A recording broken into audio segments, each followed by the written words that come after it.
ஆதியாகமம் 33ஆம் அதிகாரம்.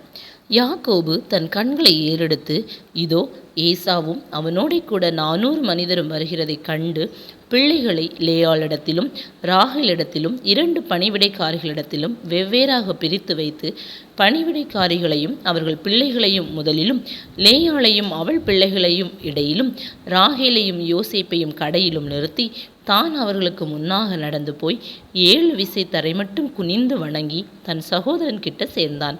அப்பொழுது ஏசா எதிர்கொண்டு ஓடி வந்து அவனை தழுவி அவன் கழுத்தை கட்டி கொண்டு அவனை முத்தம் செய்தான். இருவரும் அழுதார்கள். அவன் தன் கண்களை ஏறெடுத்து ஸ்திரீகளையும் பிள்ளைகளையும் கண்டு, உன்னோடு இருக்கிற இவர்கள் யார் என்றான். அதற்கு அவன், தேவன் உமது அடியானுக்கு அருளின பிள்ளைகள் என்றான். அப்பொழுது பணிவிடைக்காரிகளும் அவர்கள் பிள்ளைகளும் சேர்ந்து வந்து வணங்கினார்கள். லேயாளும் அவள் பிள்ளைகளும் சேர்ந்து வந்து வணங்கினார்கள். பின்பு யோசேப்பும் ராகேலும் சேர்ந்து வந்து வணங்கினார்கள். அப்பொழுது அவன், எனக்கு எதிர்கொண்டு வந்த அந்த மந்தையெல்லாம் என்னத்துக்கு என்றான். அதற்கு அவன், என் ஆண்டவனுடைய கண்களில் எனக்கு தயவு கிடைக்கிறதற்கு என்றான்.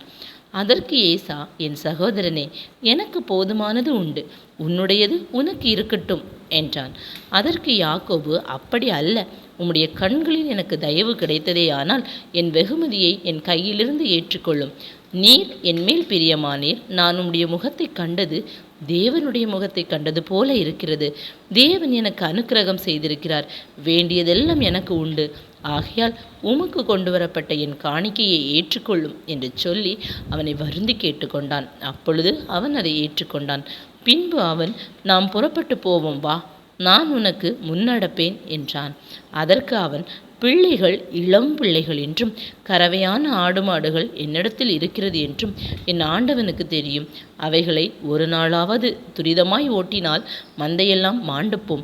என் ஆண்டவனாகிய நீர் உமது அடியானுக்கு முன்னைப்போம்.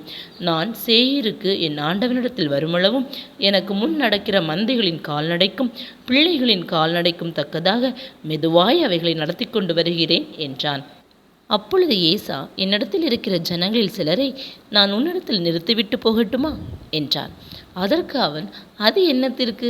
என் ஆண்டவனுடைய கண்களில் எனக்கு தயவு கிடைத்தால் மாத்திரம் போதும் என்றான்.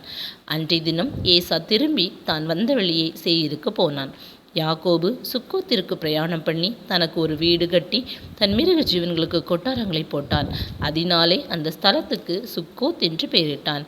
யாக்கோபு பதான் அராமிலிருந்து வந்த பின் கானான் தேசத்தில் இருக்கிற சாலேம் என்னும் சீகேமுடைய பட்டணத்திற்கு அருகே சென்று பட்டணத்திற்கு எதிரே கூடாரம் போட்டான். தான் கூடாரம் போட்ட வெளியின் நிலத்தை சீகேமின் தகப்பனாகிய ஏமோரின் புத்திரர் கையிலே 100 வெள்ளிக்காசுக்கு கொண்டு அங்கே ஒரு பலிபீடத்தை கட்டி அதற்கு ஏல் எல்லோகே இஸ்ரவேல் என்று பெயரிட்டான். ஆமேன்.